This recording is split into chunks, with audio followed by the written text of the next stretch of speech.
Bangladesh 1 Argentina 1 Latin Bangla super কাপের আজকের দ্বিতীয় ম্যাচে দুর্দান্ত পারফরমেন্স। এক কথায় বাংলাদেশ দারুণ খেলেছে। বিশেষ করে বাংলাদেশের মাসুদ যে গোল দিয়েছে, যে আবার 92 মিনিটের মাথায় হেড দিয়ে বলটাকে বাইরে বের করে দিল, ইজি গোল। বাংলাদেশ শেষ মুহূর্তে ম্যাচ হেরে যাচ্ছিল, মানে ম্যাচ হারতে হারতে ম্যাচ বেঁচে গেল। যদিও এই ম্যাচে নৈতিক জয় বাংলাদেশেরই হয়েছে। ব্রাজিলের কাছে 4-0 হারার পর 90% মানুষ মনে করেছিল আর্জেন্টিনার কাছেও ওইরকমভাবে হারবে, 5-0, 4-0, 3-0, কিন্তু না, বাংলাদেশ খেলতে নেমে চমক। 4 মিনিটের মাথায় গোল হয়ে যায়, এমনটা নয় যে বাংলাদেশ সেখানেই থেমে থাকে। গোটা হাফে ভালো খেলে, দুর্দান্ত খেলে, একটা গোলও আর্জেন্টিনাকে দিতে দেয়নি। আর 1-0 এগিয়ে প্রথম হাফ শেষ করে। দ্বিতীয় হাফে বাংলাদেশের একটু ব্যাড লাক বলা যায়, ফ্রি কিকে দুর্দান্ত গোল করে আর্জেন্টিনা এবং সেখানেই বাংলাদেশ এবং আর্জেন্টিনার ম্যাচে সমতা ফেরে। তারপরে কন্টিনিউ বাংলাদেশ চেষ্টা করেছে একের পর এক, কিন্তু সেই চেষ্টাগুলোকে কাজে লাগাতে পারেনি। ক্যাসপার হক দুর্দান্ত খেলেছে, বিশেষ করে ক্যাসপার হক আজকেও নজর কেড়েছে, বেশ কয়েকটা বল বানিয়ে দিয়েছে ইব্রাহিমের কাছে, বল কয়েকটা মিসও হয়েছে। মানে বাংলাদেশ আরও 1-2 গোল দিতে পারতো, সেই সুযোগগুলোকে কাজে লাগাতে পারেনি। আর আজকের ম্যাচের হিরো নো ডাউট মাসুদ যেভাবে গোল দিয়েছে, গোল সেভ করেছে, এক কথায় অসাধারণ। 88 মিনিটে একটা ফ্রি কিক পেয়েছিল বাংলাদেশ, জাস্ট গোলকিপার একদম গোল পোস্টের বার থেকে জাস্ট সরিয়ে দেয়। ওই গোলটাও একটু এদিক ওদিক হলে গোল হতো।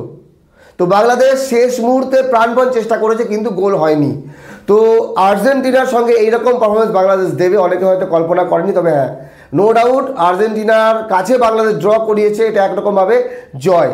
তো বাংলাদেশের এই ফিউচার স্টার, যারা রাইজিং স্টার, তারা আগামীতে আরও ভালো কিছু করবে। তাদের এই যে খেলা, আমার মনে হয় এই বাফুফের উচিত প্রত্যেক বছর এই ল্যাটিন বাংলা সুপার কাপ রাখার, বা এইরকম ব্রাজিল আর্জেন্টিনা না হলেও অন্যান্য দল থেকে এইরকম ক্লাব বা এই আন্ডার এজের ছেলেদেরকে, প্লেয়ারদেরকে এনে এইভাবে ম্যাচ টুর্নামেন্ট খেলানো। কোন জায়গায় কারা আছে আজকে আর্জেন্টিনা আর বাংলাদেশ সমান সমান এই লেভেলে, চিন্তা করেন। তো অনেকে হয়তো আর্জেন্টিনা সাপোর্ট করেছেন, কারা কারা আর্জেন্টিনাকে সাপোর্ট করেছেন কমেন্ট করে জানাবেন। আর কারা কারা 11 তারিখের ম্যাচের অপেক্ষায় আছেন। 11 তারিখ ব্রাজিল এবং আর্জেন্টিনার, যদিও মেন দল না, জাতীয় দল না, ব্রাজিলের সাও বার্নার্দো এবং আর্জেন্টিনার আটলেটিকো চার্লোন, এই দুই দলের মধ্যে কারা জিতবে। দেখেন, বাংলাদেশ এবং ব্রাজিলের ম্যাচে ব্রাজিল একতরফা জিতেছে, আর আর্জেন্টিনা বাংলাদেশ ড্র হয়েছে। তো এই দিকে দেখতে গেলে ব্রাজিল এখন স্ট্রং মনে হচ্ছে, কিন্তু আসল খেলা হবে মাঠে ওই 90 মিনিট। ওই 90 মিনিটে কারা স্ট্রং সেটা আমরা 11 তারিখ দেখতে পাবো। এইরকমই ঠিক সন্ধ্যা 7টা থেকে লাইভ। তবে লাইভ দেখা নিয়ে আমার একটু প্রশ্ন আছে যে এত বাজে লাইভ কেন?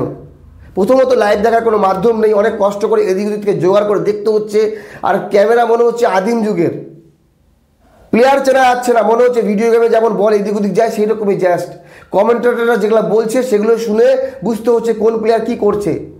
এত বাজে ব্রডকাস্টিং হলে সত্যি মজা আসে না। আর আজকেও দেখলাম বাংলাদেশে স্টেডিয়ামে ঢোকার জন্য দরজা ভাঙাভাঙি, গেট ভাঙাভাঙি, অনেকে টিকিটই পায়নি। আর বলা হচ্ছে নাকি ফাইনাল ম্যাচ যেটা আছে ব্রাজিল এবং আর্জেন্টিনা, সেখানে সর্বোচ্চ টিকিট মূল্য 50,000 টাকা। চিন্তা করেন, তাও হাউসফুল হবে। মানে বাংলাদেশের জনগণের মনে ফুটবলটাকে এমনভাবে তারা ধরে নিয়েছে, চিন্তা করেন, ফুটবল ম্যাচ দেখার জন্য দরজা ভাঙাভাঙি, গেট ভাঙাভাঙি এইরকম চলছে। টিকিট না পাওয়ার পরও শুধুমাত্র খেলা দেখার জন্য স্টেডিয়ামের বাইরে প্রচণ্ড পরিমাণে ভিড়। এটাই হচ্ছে ফুটবলের উন্মাদনা। বাকি বন্ধুগণ আপনাদের মতামত জানাবেন।